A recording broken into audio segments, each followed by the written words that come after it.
வணக்கம். நான் triple S. இந்த வாரம் நீங்கள் நீயா நானா நிகழ்ச்சி பார்த்துருப்பீங்கன்னு நினைக்கிறேன். தெரு நாய்களை ஆதரித்து அதை பாதுகாக்கணும்னு ஒரு அணியாகவும், தெருநாய்கள் எங்களுக்கு டிஸ்டர்பன்ஸ் கொடுத்துருக்கு, நாங்கள் அதனால் பாதிக்கப்பட்டிருக்கோம் அப்படிங்கிறது பாதிக்கப்பட்டோர் எல்லாம் சேர்ந்து ஒரு அணியாக டிபேட் பண்ணாங்க.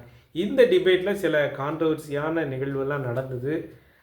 சீஃப் கெஸ்ட்டாக வந்தவர் படவா கோபி அவர்கள் வந்தாங்க. அவர்கள் விலங்குகளுடைய கேரக்டரை பற்றிலாம் சொன்னாங்க. அதெல்லாம் ஒரு கோபிநாத் கேள்வி கேட்கும்போது அது ஒரு ட்ரிகர் பாயிண்ட்டாக 2 பேருக்கும் ஒரு ட்ரிகர் ஆச்சு.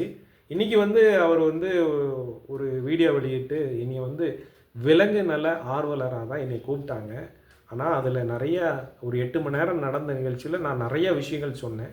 2 தரப்பினருக்குமே நான் பொதுவான விஷயங்கள் நிறையா சொன்னேன். அதெல்லாம் போடாமல் நம்ம ஒரு ஒரு கான்ட்ரவர்ஷியான ஒரு விஷயத்தை மட்டும் எடுத்து அதை எனக்கு எதிராக போட்டுட்டாங்க. அதனால இன்றைக்கி நான் சோஷியல் மீடியாவில் என்னை திட்டி நிறைய கமெண்ட்ஸ் வருது. நான் ஒரு பொதுமக்களுக்கு எதிராக நான் பேசிட்டேன் அப்படிங்கிற மாதிரி நிகழ்வில் என்னை திட்டிகிட்டு இருக்காங்க அப்படிங்கிற வருத்தப்பட்டு ஒரு வீடியோ போட்டிருக்காரு. அதுபோக அந்த அம்முங்கிற ஒரு நடிகையும் பேசுகிறாங்க. அவங்க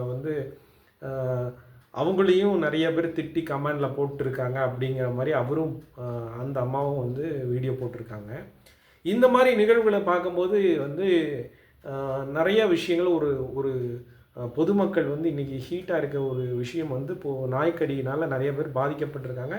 நாய்க்கடியை பற்றி இப்போ நிறைய டாபிக் நம்ம ஒரு 4-5 மாதமாக பேசிகிட்டு இருக்கோம்.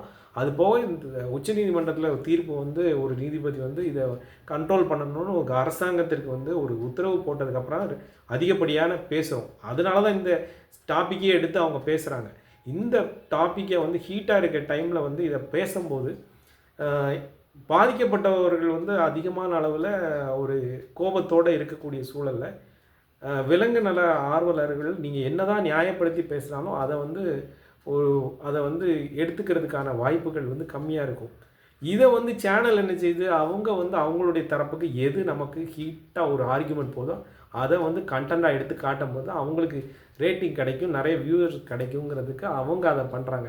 அதுக்கு நீ பெரிய ஆளாக இருந்தானே, நீ நல்லவனா வல்லவனாக இருக்கிறதெல்லாம் அங்கே அவசியம் இல்லை. சேனலுக்கு மிகப்பெரிய உலகுக்கு ஒரு கண்டென்ட் தேவை. நீ நடுவில் இருக்கிறவர் பெரிய ஞானி மாதிரி அவர் பண்ணுவார். 2 சைடுக்கும் நான் தான் ஞானி மாதிரி பேசுவார்.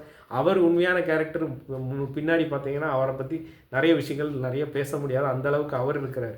ஆனால் அவர் தான் நியாயவான் மாதிரி அங்கே உட்காந்து கண்ட்ரோல் பண்ணிட்டு இருப்பார். பொதுமக்களுக்கு நான் தான் ஆதரவுங்கிற மாதிரி அவர் பேசுவார். 2 தரப்பு நியாயங்களும் இருக்கும்.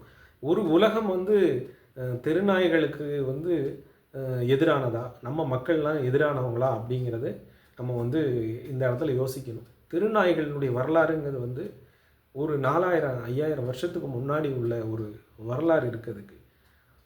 ஆனால் இன்றைக்கி திருநாய்களால் அதிகம் பேர் பாதிக்கப்படுறாங்க. அதுக்கு அரசாங்கம் மக்களும் என்ன விதத்தில் அதை கண்ட்ரோல் பண்ணணும் அப்படிங்கிறது தான் நம்ம பார்க்கணுமே. ஒரு இனத்தையே அழிக்கக்கூடிய உரிமை நமக்கு இருக்காங்கிறது உலகம் மனிதர்களுக்காக மட்டுமே படைக்கப்பட்டிருக்காக தெரியல. ஆனால் தெருநாய்களை அதிகப்படியான எண்ணிக்கையில் இன்றைக்கி எண்ணிக்கை ஜாஸ்தியானதுக்கான ரீசன் என்னங்கிறது நமக்கு தெரியல. அன்றைக்கி தெருவுக்கு 2 நாயை தான் இருந்துச்சு. அந்த 2 நாயை பிடிக்கிறதுக்கும் ஒரு தெரு நாய் வண்டி வரும். அன்றைக்கி கொல்லுவாங்க, பிடிச்சி அந்த இடத்துலையே தலையில் அடித்து கொல்லுவாங்க. பார்க்க சங்கடமாக இருக்கும். இல்லைனா கொண்டு போய் கரண்ட் ஷாக் வச்சு அடித்து கொல்லுவாங்க, மருந்து ஊசி போட்டு கொண்டாங்க. இதை மாதிரி மெத்தடெலாம் இருந்துச்சு. அதுக்கு ப்ளூ கிராஸ் நிறைய கண்டனம்லாம் தெரிச்சு அதுக்கு கருத்தடை பண்ணணும்னு சொன்னாங்க. கருத்தடை பண்ணியும் இன்றைக்கி நிறைய நாய்கள் நிலவுறதுக்கு காரணம் என்ன அப்படிங்கிறது இன்னொருத்தர் அன்றைக்கி பேசினார். ஒரு நாய் மேலே 6000 ரூபா கவர்மெண்ட் செலவழிக்குதுங்கனார். அந்த பணங்கள்லாம் என்னங்கிறது நம்ம யோசிக்கணும். இவ்வளவு கண்ட்ரோல் இன்றைக்கி அறிவியல் வளராத புதுசில் 2 நாய் இருந்தது. அறிவியல் வளர்ந்து இன்றைக்கி நிறைய விஷயங்கள் அதை கண்ட்ரோல் பண்ணதுக்கு வந்ததுக்கப்புறம் அரசாங்கம் செலவழிச்சும் இன்றைக்கி அதிகப்படியான எண்ணிக்கை ஜாஸ்தியானதுக்கு காரணம் என்ன? யாரை குற்றம் சொல்கிறது? நாய்கள் இன்றைக்கி தெருநாய்களுடைய வரலாறு தான் சொல்கிறேன்ல, 4000-5000 வருஷமாக நம்மளோடய பயணிச்சிட்டு இருக்கு. ரோட்டில் தான் இருந்திருக்கு.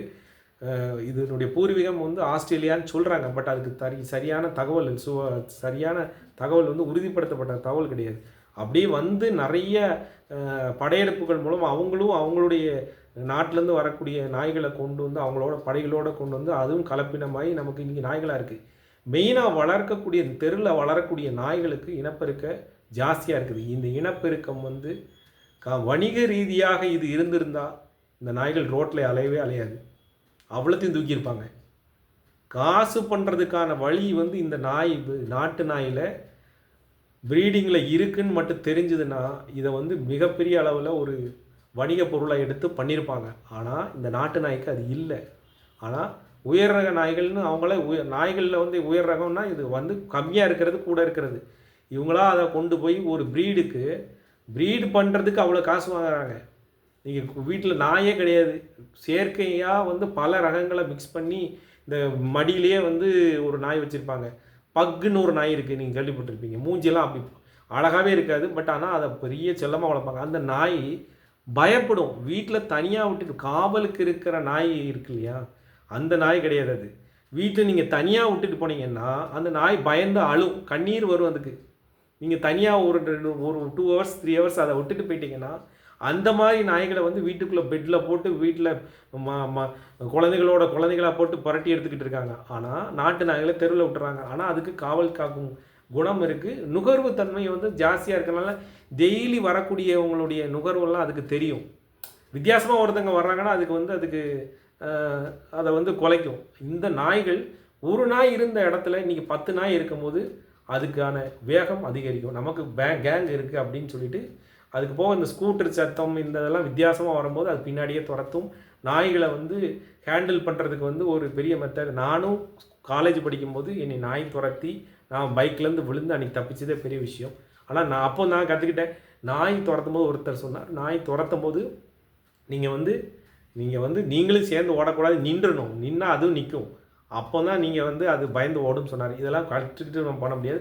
சின்ன குழந்தைகளுக்கு அதுக்கு என்னன்னே தெரியாது. கடினை வாங்கிட்டோம்னா அது ரொம்ப சிரமம். அதுக்கான ஊசிகள்லாம் முன்னாடிலாம் 10 ஊசி தொப்பலை சுற்றி போட்டிருந்தாங்க. இன்றைக்கி அதெல்லாம் கம்மி பண்ணி இன்றைக்கி வளர்ந்துருக்கு. இருந்தாலும் ஒரு சில 100% நமக்கு நாய் கிடச்சின்னா 0.1% 2%க்கு இந்த ரேபிஸ் வந்துடுது.